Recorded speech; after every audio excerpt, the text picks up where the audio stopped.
Just made a comment on Black Belt Barrister's YouTube channel. Just I'm videoing it just to see if it gets deleted. I don't think he will. I don't think he'll do that, but he might. He might rip me to shreds, actually. I think I'm taking on somebody about him in depths. And this isn't Greg Houston, you know. This isn't just any old dumpling.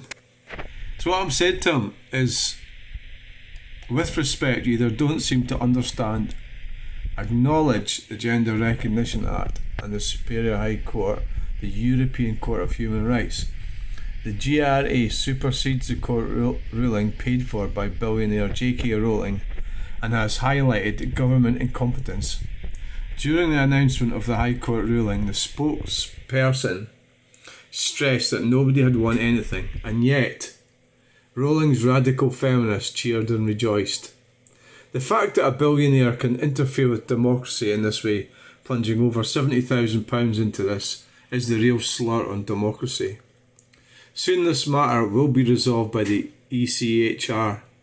Please also realise toilets, bathrooms are not safe spaces. Neither of us can comment on the criminal that tied the woman to the chair. Depends what the paperwork said. Is it a man or woman? Male or female? What does birth certificate say? What does the paperwork say, or are you suggesting that we can judge someone on their appearance? If it transitioned from male to female and was holder of a GRC, then you would be defying the court if claiming it's a man. As a barrister, I thought you would get that.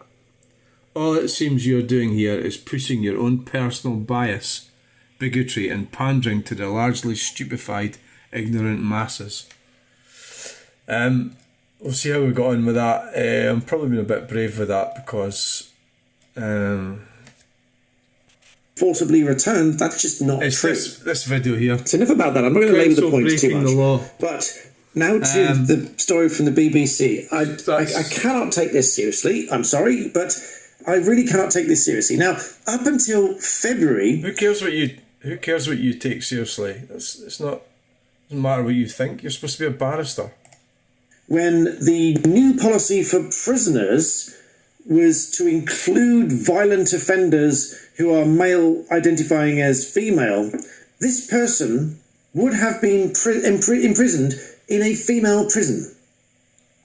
Because presumably Zara Jade is now saying that they identify as female and therefore would have been put in a women's prison. So the story reads as follows. A transgender woman who stabbed her vulnerable victim before tying her to a chair. I mean, that's a horrible individual, that. I mean, but yeah, I doubt it should have, I don't even know, but it identifies as a female, so that surely the court would go by the paperwork, and that's why they're calling her a female. So I think that's really what it boils down to. It doesn't really matter what it looks like. It's obviously a criminal, done a horrible thing to another person. You're always going to get that. I mean, it's like, but they've always got to pinpoint these. But there's people like that, sort of like bad people, are around. They're always going to be around, unfortunately. You know, so. And demanding cash, has been jailed. So Zara Jade. I think he's just being a bit. He's at it really, but you know, obviously the viewers love it.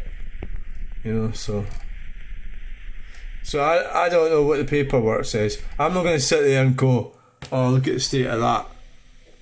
Probably taking drugs and all the rest of it. Looks extremely unhealthy. You know. How can you really judge somebody by a picture? Look how awful some men and women look. They have bad lives and they look terrible. So, I don't know what the situation is with that. So I would just lock her up and lock it up. Her, him, whatever. You know, I don't know because I haven't seen the paperwork, have I?